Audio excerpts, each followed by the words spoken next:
بسم الله الرحمن الرحيم. الحمد لله الذي أنزل على عبده الكتاب ولم يجعل له عوجا قيما لينذر بأسا شديدا من لدنه ويبشر المؤمنين الذين يعملون الصالحات أن لهم أجرا حسنا ماكثين فيه أبدا وينذر الذين قالوا اتخذ الله ولدا ما لهم به من علم ولا لآبائهم كبرت كلمة تخرج من أفواههم إن يقولون إلا كذبا فلعلك باخع نفسك على آثارهم إن لم يؤمنوا بهذا الحديث أسفا إنا جعلنا ما على الأرض زينة لها لنبلوهم أيهم أحسن عملا وإنا لجاعلون ما عليها صعيدا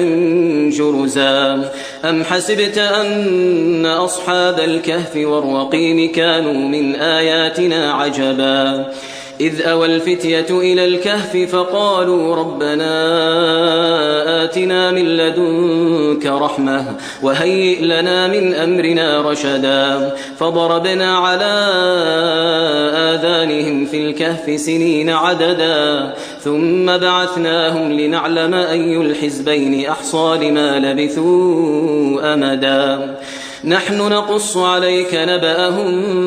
بالحق إنهم فتية آمنوا بربهم وزدناهم هدى وربطنا على قلوبهم إذ قاموا فقالوا ربنا رب السماوات والأرض لن ندعو من دونه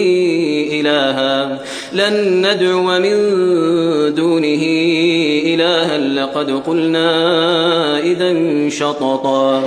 هؤلاء قومنا اتخذوا من دونه آلهة لولا يأتون عليهم بسلطان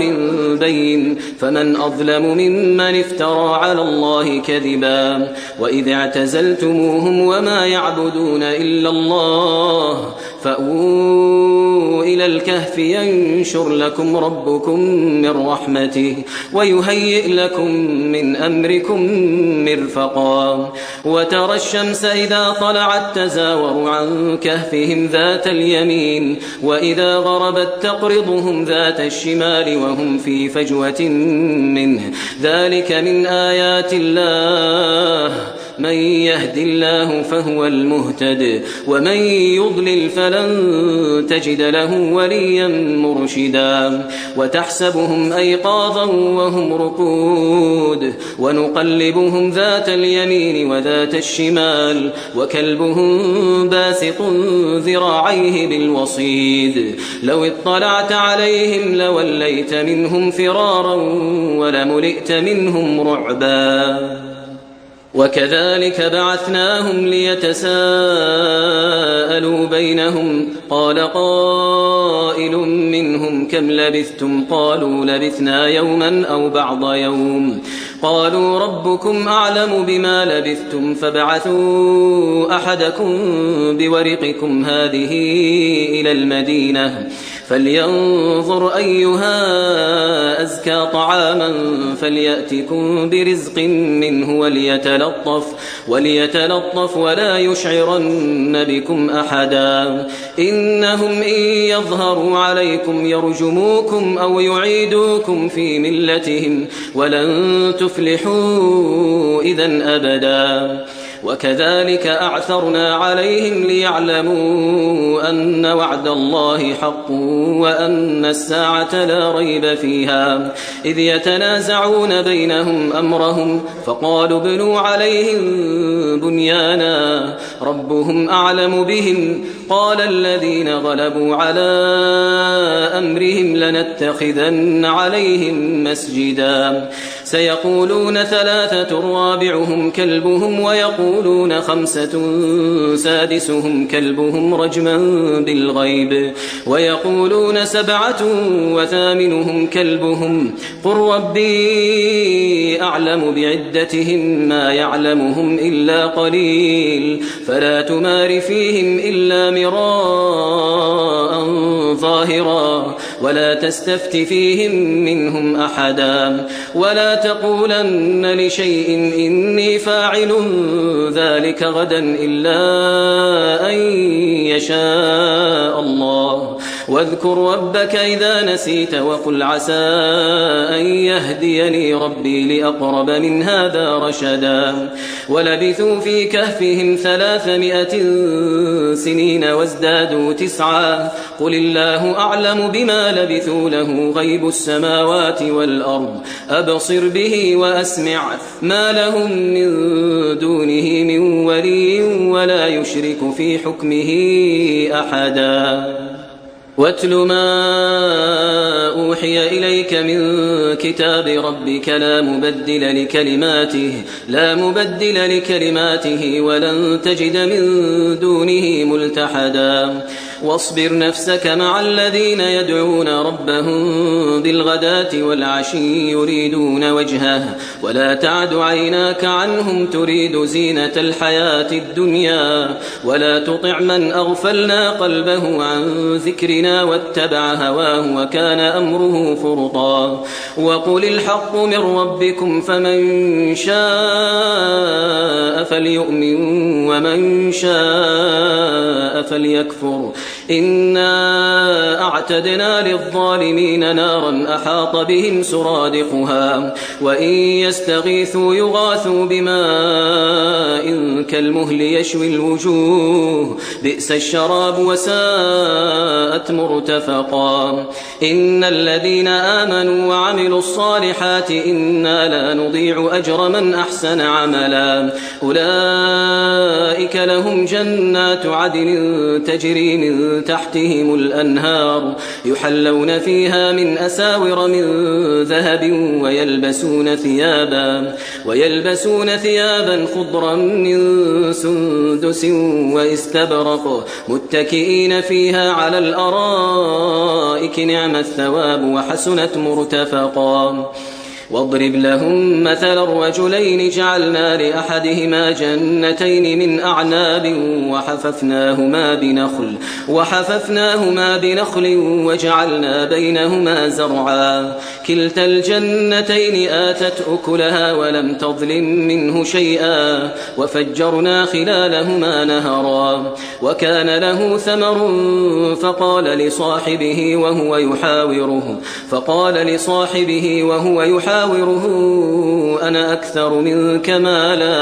أنا أكثر منك مالا وأعز نفرا ودخل جنته وهو ظالم لنفسه قال ما أظن أن تبيد هذه أبدا وما أظن الساعة قائمة ولئن رددت إلى ربي لأجدن خيرا منها منقلبا قال له صاحبه وهو يحاوره أكفرت بالذي خلقك من تراب ثم من نطفة ثم سواك رجلا لكن هو الله ربي ولا أشرك بربي أحدا ولولا إذ دخلت جنتك قلت ما شاء الله لا قوة إلا بالله إن ترني أنا أقل منك مالا وولدا فعسى ربي أن يؤتيني خيرا من جنتك ويرسل عليها حسبانا من السماء فتصبح صعيدا زلقا أو يصبح ماؤها غورا فلن تستطيع له طلبا وأحيط بثمره فأصبح يقلب كفيه على ما أنفق فيها وهي خاوية على عروشها ويقول يا ليتني لم أشرك بربي أحدا ولم تكن له فئة ينصرونه من دون الله وما كان منتصرا هنالك الولاية لله الحق هو خير ثوابا وخير عقبا واضرب لهم مثل الحياة الدنيا كماء إن أنزلناه من السماء فاختلط به نبات الأرض فأصبح هشيما تذروه الرياح وكان الله على كل شيء مقتدرا. المال والبنون زينة الحياة الدنيا والباقيات الصالحات خير عند ربك ثوابا وخير أملا. ويوم نسير الجبال وترى الأرض بارزة وحشرناهم فلم نغادر منهم أحدا وعرضوا على ربك صفا لقد جئتمونا كما خلقناكم أول مرة بل زعمتم أن لن نجعل لكم موعدا. ووضع الكتاب فترى المجرمين مشفقين مما فيه ويقولون يا ويلتنا ما لهذا الكتاب لا يغادر صغيرة ولا كبيرة إلا أحصاها ووجدوا ما عملوا حاضرا ولا يظلم ربك أحدا. وإذ قلنا للملائكة اسجدوا لآدم فسجدوا إلا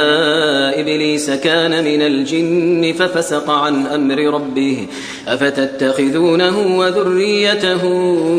أولياء من دوني وهم لكم عدو بئس للظالمين بدلا. ما أشهدتهم خلق السماوات والأرض ولا خلق أنفسهم وما كنت متخذ المضلين عضدا. ويوم يقول نادوا شركائي الذين زعمتم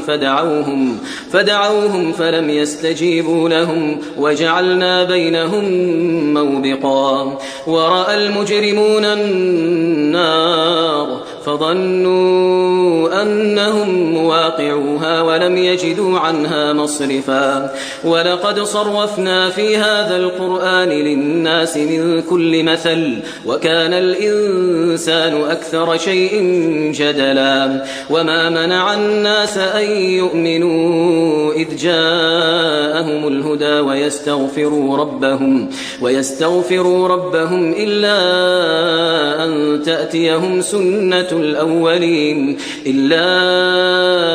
تأتيهم سنة الأولين أو يأتيهم العذاب قبلا. وما نرسل المرسلين إلا مبشرين ومنذرين ويجادل الذين كفروا بالباطل ليدحضوا به الحق واتخذوا آياتي وما أنذروا هزوا.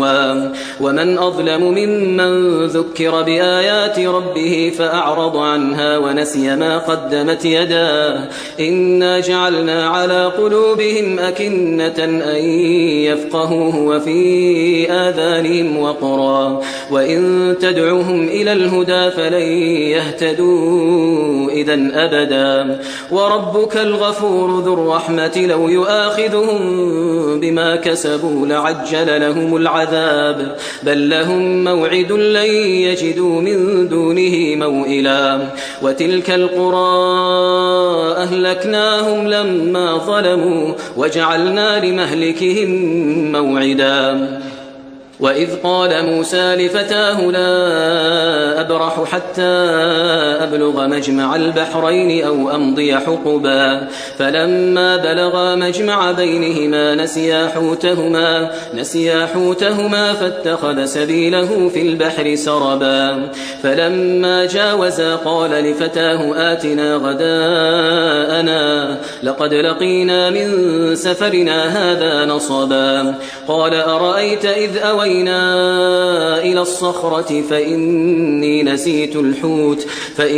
نسيت الحوت وما أنسانيه إلا الشيطان أن أذكره واتخذ سبيله في البحر عجبا. قال ذلك ما كنا نبغي فارتدا على آثارهما قصصا. فوجدا عبدا من عبادنا آتيناه رحمة من عندنا وعلمناه من لدنا علما.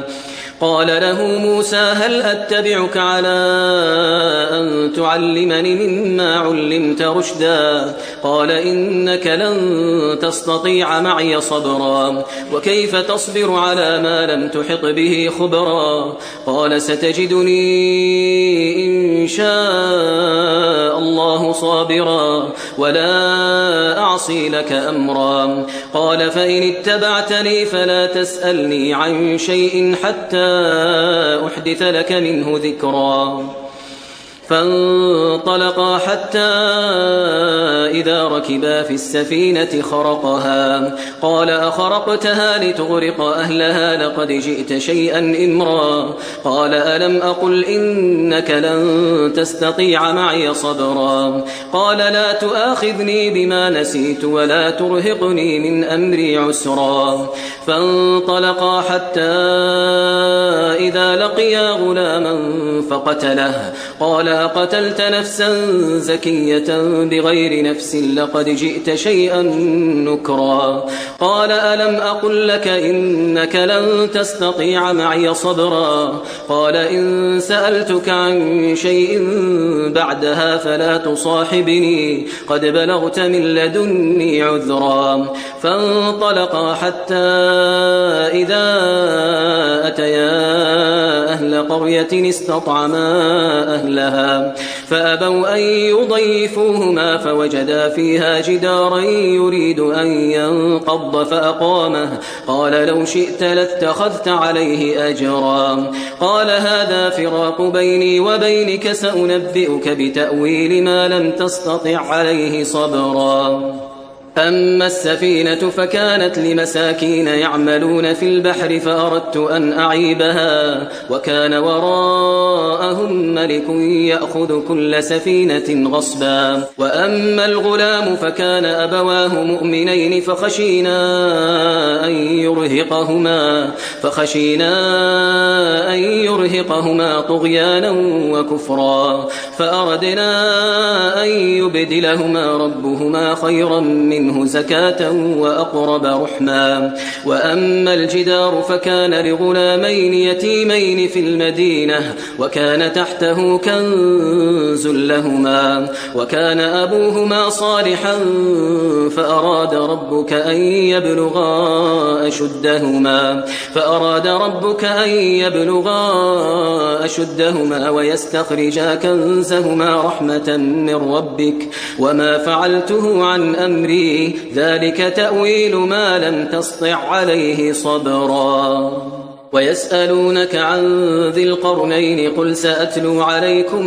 منه ذكرا إنا مكنا له في الأرض وآتيناه من كل شيء سببا فأتبع سببا حتى إذا بلغ مغرب الشمس وجدها تغرب في عين حمئة ووجد عندها قوما قلنا يا ذا القرنين إما أن تعذب وإما أن تتخذ فيهم حسنا قال أما من ظلم فسوف نعذبه ثم يرد إلى ربه فيعذبه عذابا نكرا وأما من آمن وعمل صالحا فله جزاء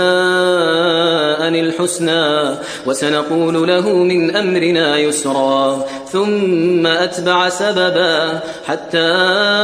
إذا بلغ مطلع الشمس وجدها تطلع على قوم لم نجعل لهم من دونها سترا كذلك وقد أحطنا بما لديه خبرا ثم أتبع سببا حتى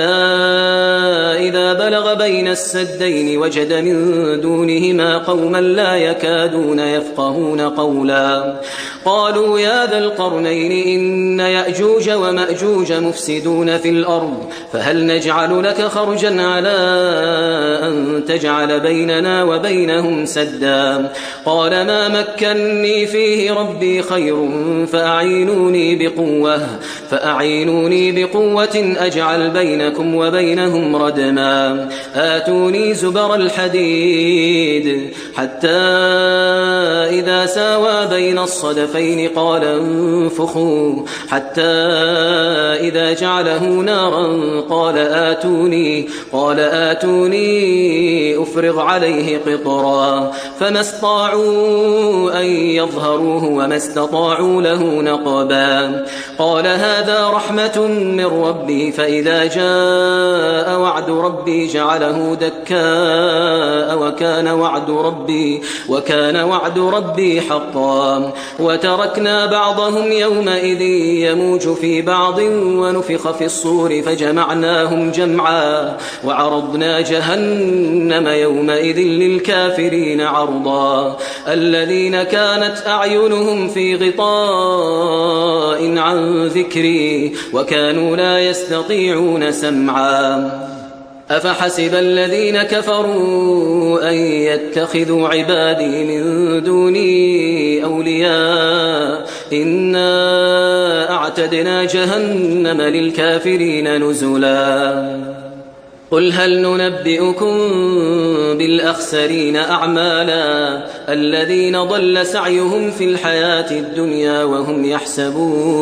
وهم يحسبون أنهم يحسنون صنعا أولئك الذين كفروا بآيات ربهم ولقائه فحبطت أعمالهم فلا نقيم لهم يوم القيامة وزنا ذلك جزاؤهم جهنم بما كفروا واتخذوا آياتي ورسلي هزوا إن الذين آمنوا وعملوا الصالحات كانت لهم جنات الفردوس نزلا خالدين فيها لا يبغون عنها حولا قل لو كان البحر مدادا لكلمات ربي لنفد البحر قبل أن تنفد كلمات ربي ولو جئنا بمثله مددا قل إنما أنا بشر مثلكم يوحى إلي أنما إلهكم إله واحد فمن كان يرجو لقاء ربه فليعمل عملا صالحا ولا يشرك بعبادة ربه أحدا